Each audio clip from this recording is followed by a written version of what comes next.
Okay, signs and symbols in human culture. Buckle up, here we go. So we start with some really basic questions. What distinguishes human beings from other living beings? Primary answer is we use language. We use language, both spoken and written, to communicate in a very complex way. Now, immediately, I know other animals use language, but we're going to focus right now on language that also includes a written component. So, how do we know what we're communicating? Let's break that down a little bit. So, what are the basic building blocks of language? Words, combinations of letters. So communication obviously requires not only words, but we have to understand their meanings. So we're going to look at the word cat, which the meaning is a small domesticated carnivorous mammal with soft fur who might also live in your house. So that is the concept of a cat. The relationship between a word and its meaning is conventional, a convention, and therefore it's arbitrary. So a convention means, of course, that we've all collectively agreed without discussion on an idea. We've agreed what the word cat means. Though, of course, that animal in the photo doesn't really know what we're talking about, but neither does a baby, right? Remember how you had to remember how you had to learn how to use words. Cat, dog, you had the books. Of course, people who don't speak English might not understand the word cat either, but it is fundamentally the relationship between a word and its conventional but arbitrary idea. So the relationship between a word and its meaning is conventional. So the word cat, this particular combination of letters, C plus A plus T, is given a particular meaning. Small domesticated carnivorous animal that might live in your house. In other languages, the same meaning, small domesticated carnivorous animal that sometimes lives in your house, is expressed through different words. So English, we have cat, French, chat, German, Katze, Spanish, gato, Basque, catua. So this is a result of a series of conventions, again, that we agree upon in order to communicate effectively. So in other languages, people who speak those languages have agreed on a different convention for how you refer to that small domesticated animal. Okay, so this is super important. A sign is an object or idea that refers to something beyond itself, beyond what it actually is. Letters are signs, words are signs. Cats are just cats. They're the objects. So all signs have to be perceptible through your senses. They're visual signs, like I was just saying, like written words, traffic signs. Like we look at those, we know what they mean. Auditory signs, hearing. So we hear spoken words like now, we hear the ringtone on your phone, we hear the microwave beep, you sadly hear your alarm in the morning. Tactile signs, things that we take in through touch. Like we know what handshaking means or a fist bump. We know what, if you're having a bad day, someone, touching you on the arm, right? Those, we know what those mean. Olfactory signs, smell, right? That these perceived smells are signs of their originating source, like smoke, like when you go on vacation to the ocean, right? And you've got the car windows open and suddenly you think, oh, I can smell the water. I can smell the ocean. And then gustatory signs. They're specific types of foods or flavor that mean something to us. That's how we take in that thing. Okay, so for all intents and purposes, hands are objects. Until hands do something that we have decided to identify as a sign, something beyond their basic handness. So like the thumbs up. We have all decided that that's more than just you holding your hand in a weird position, right? Thumbs up means something. It's a sign. So you have to go to driving school. You have to study in order to get your license. And one of those things is to make sure that you can just glance out of the corner of your eye and recognize these signs. Objects are not signs. So functional objects are not usually signs because they don't refer to anything beyond themselves. So while the why, while the word light bulb, I'll get it out in a minute, is a sign, it's not actually the thing itself. We're just referring to it with these conventional ideas, right? These letters and sounds. The light bulb itself, the thing sitting there on that table in the picture, is just an object. It's not doing anything. The letters and sounds that name it a light bulb in all languages are the signs. It's just being a thing. As you look around the room right now, wherever you are probably surrounded by things that are not signs. There are TVs, there are tables, there's coffee mugs, there's forks, there's knives. There's tables. I already said tables. Stuff. You're surrounded by stuff. But then there are objects that can become signs. So how do objects make that leap and become signs? So while there is a light bulb in this image, we probably know that it means more than that's just a thing that makes light.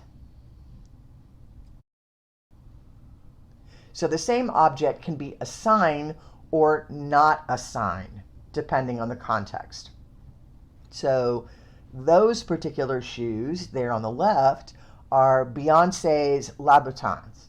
So shoes are primarily experienced as a functional thing. We put them on our feet, we walk around in the world. They don't typically refer to anything beyond themselves. Those shoes in the picture do refer to something beyond themselves. So shoes can be more than functional. We can choose a shoe to make a statement about wealth or status. So again, they can tell us about something else beyond their shoeness. So again, the same object can be a sign or not a sign depending on the context. So what if these beaded shoes, these beaded little house shoes, were a gift from my grandmother and she had worn them for years?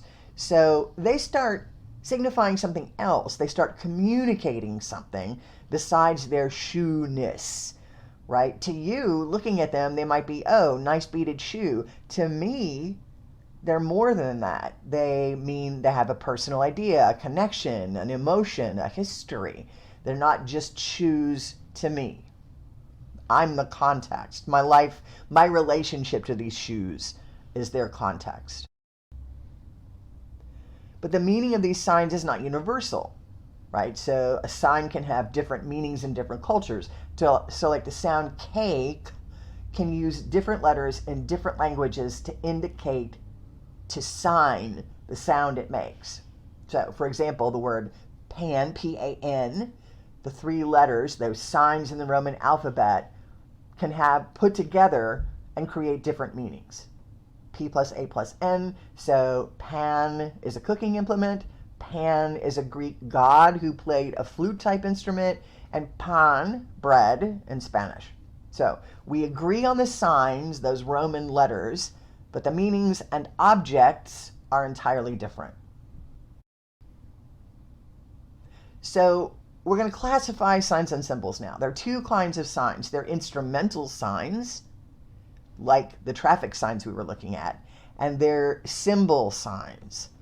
So instrumental signs and symbols are objects that refer to something beyond themselves. So this image is of blocks from the AIDS quilt that was started in the 90s. Each of those little pieces are a 4x6 quilt that say something commemorative about someone who died of AIDS. So properties of instrumental signs, part of our everyday lives. They tell us to do something or not to do something. Like in this image, don't be doing any of that stuff. Their meaning is mostly clear. Sometimes their shape actually resembles something, like the thing. Resembling is different than just being an object, but it may resemble, it may give us a clue. So I think this is interesting, that we needed an instrument to communicate our emotions or our responses to someone who's not right in front of us or who can't hear our voice, because we're texting. So we invented a way to do that, right? We came up with a whole new system of instrumental signs. So think back on your own history with emojis. When someone used an emoji that you did not recognize, how did you figure out what it meant? Or think about, maybe your grandparents using their phone that they don't entirely understand, and the way that they sometimes consistently misinterpret these instrumental signs, right? They assign different meaning. Now, the same object, like that black and white, those things with the lines, they can be instrumental signs or they can be a symbol. So on the top, that's an addition sign. That's math. It has a very simple meaning, very simple mathematic function. The image on the bottom, the Greek Christian cross, which is which is more square, right? It's not as vertical, is a religious symbol. So it has a deeper, more complex meaning that expresses the values of a specific religious community. Same shape, different stuff entirely. So symbols are a special kind of sign. They can have, remember, symbols are a kind of sign, and so they refer to something beyond themselves. They can do some of the following things, one or more of the following things. They can communicate deeper, more complex meaning than the plus sign, than the math sign, or than individual letters. They have personal meanings and connotations, like the beaded shoes or Beyonce's shoes. They enable a more complicated kind of communication and sharing of meaning within a group of people. They can generate a powerful feeling of transcendence, right? So the ancient Egyptians, this image, right, it's not just a cat. To the ancient Egyptians, that is the goddess Bastet, the warrior goddess of fertility. Like, we might look at that and think, nice cat on the right and nice cat with a hat on the fancy hat on the left. But, right, so it becomes a symbol to other people who are part of that community. So the same object can be an instrumental sign or a symbol, depending on context, like with the plus sign and the Greek cross. So the painting that you see here includes stars, which we have signs or icons for that you can see there at the lower left, right? You can look at that, you read star. But this painting is called Starry Night. So in the previous slide, I said that symbols have deeper, more complex meaning than instrumental signs. So they have personal meanings that they communicate a shared meaning in a group of people. They can generate a feeling of, I really like this word, of transcendence. And we usually associate that with religious transcendence, but it doesn't have to always be that. In the next slide, we're going to watch a quick video of a clip from the British television show Doctor Who. A brief frame for this. The character Doctor Who and his companion, Amy Pond, have gone back in time and have spent time with Vincent van Gogh. It's been very stressful, and he's in a very bad part of his life. But then they have this moment together.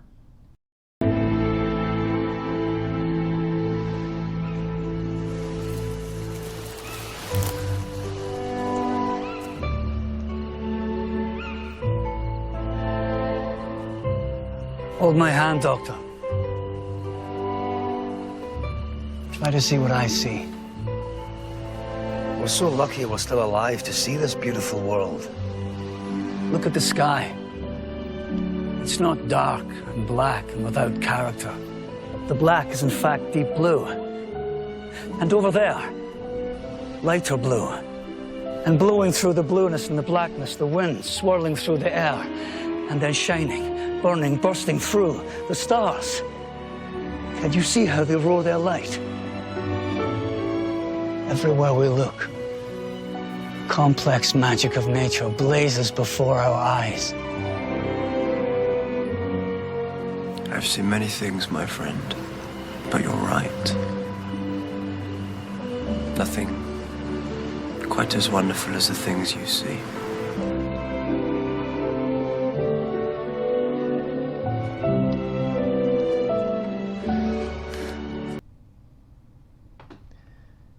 So, you know, that was a lovely moment of transcendence where Vincent narrated us through how something like a plus sign or a little symbol, an icon of a star, becomes something magical that symbolizes I think the phrase he uses, magic, the swirling magic of the universe. So here are some other ways that symbols can be special kinds of signs. They can generate a feeling of social unity or togetherness. They can arouse people to action. They can express the values of a community or a social group using a kind of shorthand. They represent the identity of a group, and they can express a shared experience. So when we talk about a social group recognizing a symbol in a shorthand way, right, the members of community immediately understand the symbol when they represent the identity of the group, right? This is who we are. This is who we are not.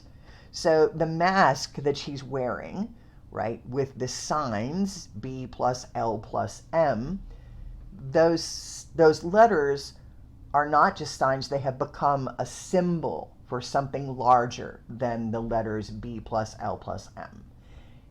Is the mask also a symbol? If we think about the world in which we have lived for the past several years, the mask means something more than maskness, than its objectness. It says a whole lot more about the world in which we live. So a sign can have different meanings, can symbolize different things in different culture. So in the next, we're going to watch a short video where the musician Ronnie James Dio, who was vocalist of the heavy metal band Black Sabbath, he's going to talk about two different meanings of the horned hand and the way he personally helped turn one symbol into the other. One of the things Ronnie is known for is inventing the devil horns, the most enduring symbol of heavy metal culture. I'm of Italian extraction, and my grandmother and my grandfather on both sides, of both my mother's and father's side, came to America from Italy, and they had superstitions. And I would always see my grandmother when I was a little kid, you know, with her holding my hand and walking down the street. She would see someone and go, "What's that?" And eventually learned that it was called the Maloik. And the Maloik was, someone was giving us the evil eye, so she's giving it protection against the evil eye. Or you can give someone the evil eye too. So invent it, no, but perfect it and make it important, yes, because I did it so much, especially within the confines of that great band, Sabbath, which had this incredible name already, and you put that together with what people think it is. But for me, because I'm lucky enough to have kind of just have done it so much, it's been more equated with me than anyone else. Although Gene Simmons will tell you that he invented it, but then again, Gene invented breathing and shoes and everything, you know. What makes metal unique? What makes the fans and the culture of metal unique, do you think? Well, I think it's probably more than anything the fact that it becomes a great big family of people who all share one thing, and that is metal. They just love it, and it's really them against the world. It really is, and I think that's its importance, and that's why it lasts so long. Thanks, guys. Thanks, Ronnie. That was great.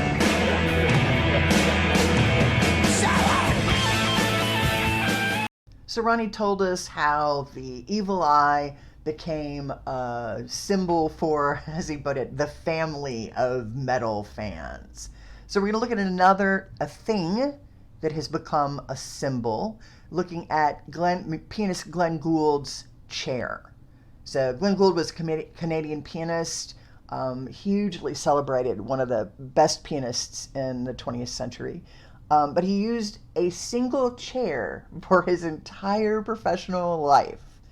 It had been made by his father when he was a kid, and he refused to play unless he was able to bring his chair, this thing, otherwise known as a chair. So the chair is an object, like the stuff in the room around you. He continued to use this object even when it had lost much of its chairness. It's unusual for a pianist to not use a height adjustable chair, and instead he would ask for the pianos to be set at a certain height, maybe raised on wooden blocks, sometimes a small rug that he would need all these other objects to make his chair work. It had personal meaning. And then for the audience, like I said, he was super popular. So for his audience, over time, the chair became very closely identified with him. So we're going to watch a quick video where he talks briefly about his chair, and then we'll watch him start to play a little bit so you can see who he was as a musician.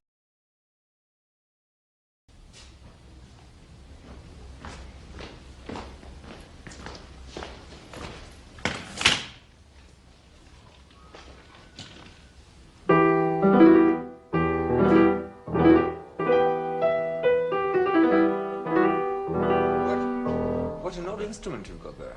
I think it has a rather nice tone, actually. I'm talking about this thing now, which I don't know how to call it. Monsieur, you will not speak disrespectfully of a member of the family. How do you mean, a member of the family? It is a boon traveling companion, without which I do not function. I cannot operate. It has been with me for 21 years. You've actually this given... thing, which is otherwise known as a chair. You've actually given concerts on this? I've never given any concert on anything else. And, well, at any rate, not for 21 years. Do you actually mean it's been as close a companion to you as Bach has been in your musical career? Oh, much closer, actually.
So as you heard, even Glenn Gould referred to his chair as a member of the family. He called it a boon companion, right? A much-loved friend. So all symbols are perceptible through the senses.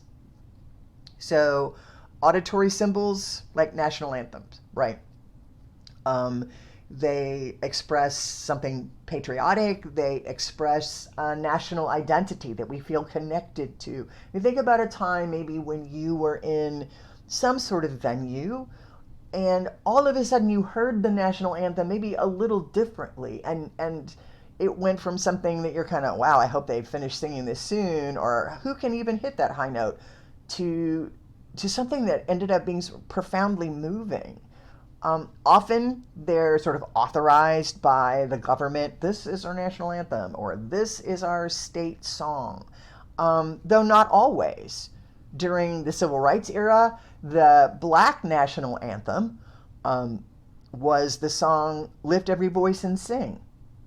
Hail Columbia, which is a song that I had never even heard of before, was almost our national anthem for the United States. It's a horrible song. I'm not even going to play it for you. You should just go look it up if you're interested. But we're going to listen to a great version of the national anthem in the next slide by Whitney Houston.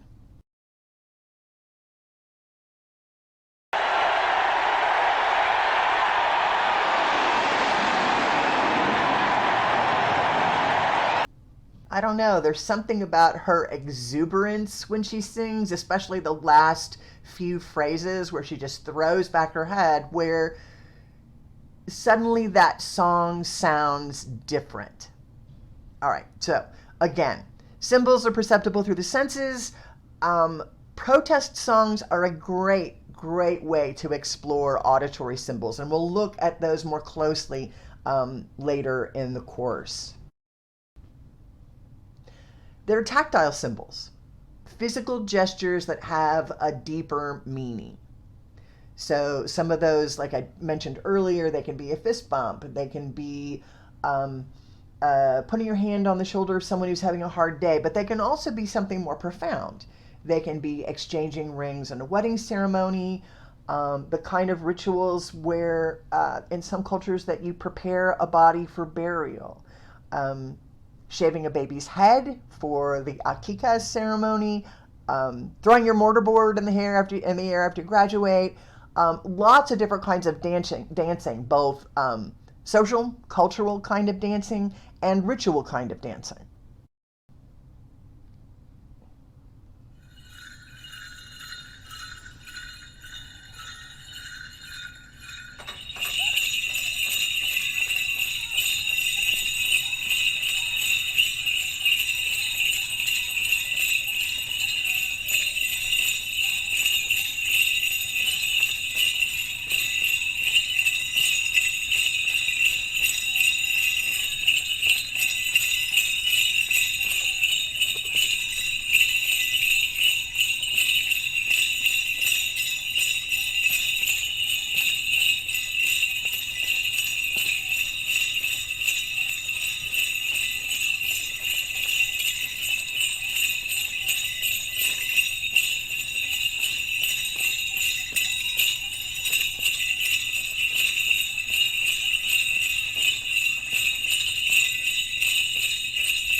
So that was a great example, not only of a symbol, right, but someone who is in a culture where they're trying to save a particular kind of symbolic dance, that they're very deliberately going out and saying this may die out unless we step forward and make sure that it survives, that more people understand what this dance means, that they are able to share in that symbol. So the meaning of tactile symbols can change over time, like kneeling here, kneeling to be knighted. It's been a military tradition for a long time to kneel to pay respect for fallen comrades. Of course, this is one of the more well-known incidences of kneeling, public kneeling recently. And then this changes what Kaepernick was doing into something else, right? We understand the overall dynamic of how his symbolic gesture shifted into a larger community public gesture. That the NFL here, or different, I think this is the Cowboys, they're communicating something else with kneeling. There are olfactory symbols. We use oils and incense. We use scent and perfume and flowers, and the smells of food mean certain things. This Japanese kodo ritual, I love this. It means the way of fragrance. It is a ritualized ceremony that is designed to deepen sensory awareness. Most of these ceremonies are built around like a game where you're given a kind of incense and you attempt to guess which scent is being burned. So there's hundreds of variations of these incense games. But the main idea is to learn to sort of listen, actually, to turn it into another sense, to different kinds of incense. So can an object become or use more than one sense to transcend itself into symbol? So we look at this blanket of roses. We know that the Derby is known as Run for the Roses, At what point do we automatically ascribe the scent of roses to that giant pile of them there? So this is Guy Fawkes Day, the bonfire. It's always celebrated with fireworks and bonfires, and it commemorates the failed gunpowder plot of 1605, which was a failed assassination attempt, where Guy Fawkes in 1605 and a group of radical English Catholics, they tried to assassinate King James I by blowing up Parliament, and it went poorly, and all of the conspirators were executed. So after that, they started celebrating Guy Fawkes Day, his demise, his failed plot, with bonfires of their own. But when you go to a bonfire, what do you take away from you? What kind of becomes the symbol in your mind of a bonfire? Do you take away the tactile sense of heat, the visual sense of the flames, the sound of the fire as it crackles? Or is it the smell of smoke? Often it's that just because you find it in your clothes later on, right? What sense makes this bonfire, helps make it a symbol of something else? Gustatory symbols, we love them. We use them in religious observances, social ceremonies, personal family rituals. This is a celebration of Diwali. Of course, we know what this is a symbol for in the United States. Well, I guess it could be Christmas too, but I'm particularly talking about, you got the cranberries there. Obviously, it's Thanksgiving. It's not just a turkey, that's for sure.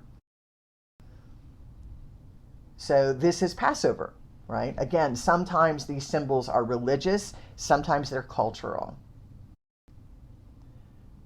The Eucharist, right? When you take communion, sometimes it's a family thing. It's a birthday.